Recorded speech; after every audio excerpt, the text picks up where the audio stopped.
Hey there, and welcome to the Home Studio Rescue here on YouTube. My name is Chris, and today I'm going to be talking a little bit about the UAD Spark subscription model and how I've been using it. And also, I'm going to strap some Neve 1073 plugins across this mix from Spark and see what it does. So what we're going to do is look here at my Playback Engine. Right now, I have this mix at a 128 samples, which this is on my new Mac Studio computer. Back in the day, before this computer, I'd have to be at 1024 samples, the highest setting I could get, but I'm just going to push play and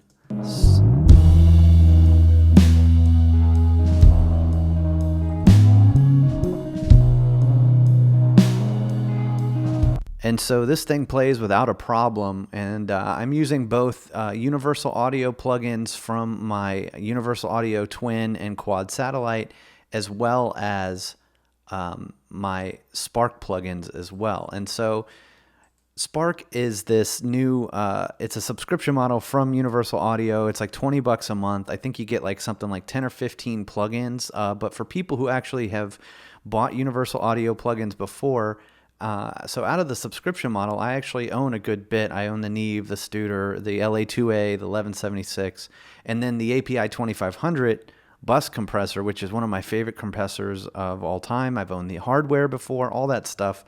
And so what I wanted to do, I've made videos in the past where I just had Universal Audio DSP. I've had my Satellite and my Twin, and I even had this Firewire thing, which I thought when this Spark plugin platform came out, it's like, well, does this make all of my Universal Audio gear irrelevant? And the answer to that is no, I don't believe so. If you look at the Spark plugins I have here, right there, that's how many I have access to. Those are the ones I own that I got to download for free. And then this is all the Universal Audio plugins that they have created. And I don't own all of these plugins. I can't use all of them, but I can use the ones I have. And so like the DBX 160 is one of my favorite plugins for kick and snare. I have the actual distressor, which I had a hardware version of the distressor, and this has, I don't miss that at all. I also have the Fatso is one of my favorite plugins. There's a lot of plugins that aren't on the Spark subscription that I still use in pretty much every mix and love.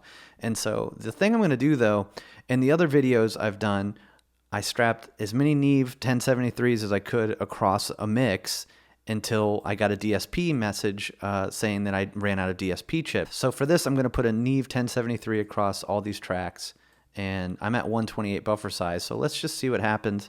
I got everything highlighted. I'm going to go Shift Option, and then I'm going to my Spark 1073. And I honestly haven't done this before starting to shoot this video, so we're going to see what happens. But it's taken a second just to load. There they go. And so as you can see right here, there's a Neve across every channel. And let's see what happens. I'm at a low buffer sizing. Let's see if it'll play. And girl, it's a shame we were dancing the same, but not in time. So it seems like so far so good. That's at a 128 buffer size. So this was really just the point to see how many Neves I can strap across. Now, the Neve isn't really a plugin that I use all that often. It's pretty cool, but I have a lot of Neve emulations. And when these plugins weren't available through Spark, I think everybody would see the Neve 1073 plugin and be like, man, I just want that. You know, it was one of those things where before Spark, their interfaces, UAD's interfaces and satellites all kind of worked as like a country club entry fee. Like you couldn't use these plugins without it. Now you can, all you need is a Mac, and you can download the stuff, and for $20 a month you can use these plugins. So everybody has access to them.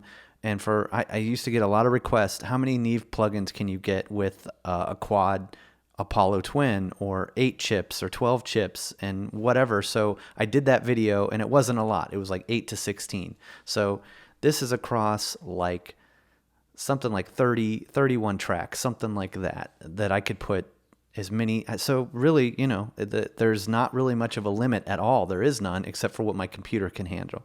So that's the point of this video. It's just really to kind of give my opinion on it. I have a lot of videos on my channel about universal audio before this came about. And so I think the game has definitely changed. As far as whether or not this subscription is worth $20 a month, you can try it for 2 weeks for free. And please comment down below if you've enjoyed using this. I will say for me, being able to use some of these plugins like the 2500 and the Neve 1073 and the Blue Stripe 1176, I use that all the time right now. Just recording this video, I have an LA2A on my voice, I've got a Pultec, and I've got a Cambridge EQ. And I enjoy using all of those plugins, but the ones that are in Spark, where I don't have to think about managing DSP, that's just amazing. So I'm really excited about that. If you got any value out of this video, please hit the like button, and let me know what you think of Spark down below in the comments, and I'll catch you on the next one.